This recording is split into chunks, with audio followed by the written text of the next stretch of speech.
Hi guys, இன்றைக்கி நாங்கள் எங்கே போயிட்டு வந்தோம்னா, நாளைக்கு பொங்கல்ன்றனால இன்றைக்கி சந்தைக்கு போயிட்டு வந்தோம். நிறைய பொருட்கள்லாம் வாங்கினோம்.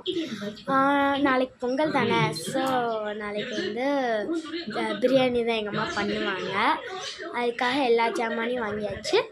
கறி மட்டும் நாளைக்கு வாங்கணும். கறி நாளைக்கு காலையில் போய் வாங்குவோம். நிறையா ஜாமான்லாம் வாங்கணும். அதெல்லாம் காட்டிட்டுமா வெயிட் பண்ணுங்கள். இதெல்லாம் தான் வாங்கினோம். இது வந்து 1க்கு 2ஆகவே வாங்கினோம். ஏன்னா நான் என்ன போடுறேனோ அதே தான் என் தங்கச்சியும் கேட்பா. ஸோ 2 பேர்த்துக்கும் ஒரே மாதிரி மாடலு, ஒரே இதாகவும் வாங்கியிருந்தோம். இங்கே பார்த்தீங்களா, ஒரே மாடல் தான். அக்காவுக்கும் தங்கச்சி வேறு வேறு போட மாட்டோம்.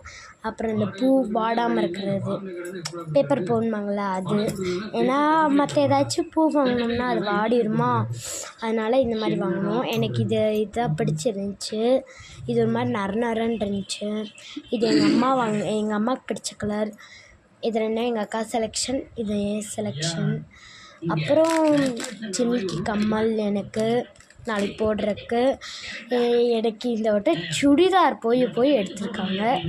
அதனால் சுடிதார் கலர் பச்சைன்றனால பச்சை கலரே எடுத்துட்டேன். பச்சை கலர்ன்றனால அதுவும் பச்சை கலரில் எடுத்திருக்கேன்.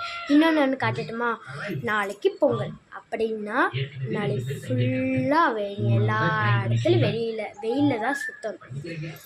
அதனால நான் இந்த சன்ஸ்க்ரீம் தான் இன்றைக்கி வாங்கியிருக்கேன்.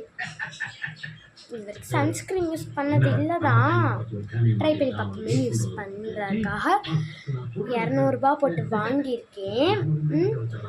இது 200 போட்டு வாங்கியிருக்கேன். வாங்கின பிறகு என் ஸ்கூல்லேருந்து எனக்கு ஒரு மெசேஜ் வந்துச்சு. என்னென்னு பார்த்தா நாளைக்கு ஸ்கூலுன்னு போட்டு விட்ருக்காங்க. அதுக்கு அடுத்த நாள் மேக்ஸ் பரீட்சை. அதனால் என்னமோ நாளைக்கு ஸ்கூல் வைக்காங்களோ என்னமோ. சரி போய் படிச்சுட்டாச்சும் வருவீங்க அப்படின்னு சொல்லி ஸ்கூல் எங்கள் வீட்டில் லீவ் போட சொன்னாங்க. எங்கள் ஸ்கூலுக்கு போயே தெரியல அப்படி சொல்லி கிளம்பிட்டேன். உங்களுக்கும் இப்போ ஸ்கூல்னால் கமெண்ட் பாக்ஸில் கமெண்ட் பண்ணிட்டு போங்க. அது எல்லாத்தையும் ஒரு இது கவரில் வாங்கியாச்சா. இன்னொரு ஒரு கவர் இருக்குது, அதை காட்டட்டுமா? இது என்ன கவரு அப்படின்னால பார்க்குறீங்க. எப்போ போனாலும் சரி, சும்மா இங்கே இருக்கிற கடைக்கு போனாலும் சரி, எங்கே போனாலும் நாங்கள் கன்ஃபார்ம் 5 ரூபா 2 ரூபாய்க்கு ஆனாலும் கன்ஃபார்ம் வாங்கிட்டு தான் வருவோம். அதனால் கிட்டத்தட்ட எங்கள் அப்பா அம்மா 2000 ரூபா கொண்டு போனாங்க. மிச்சம் 1 ரூபா தான் மிச்சம்.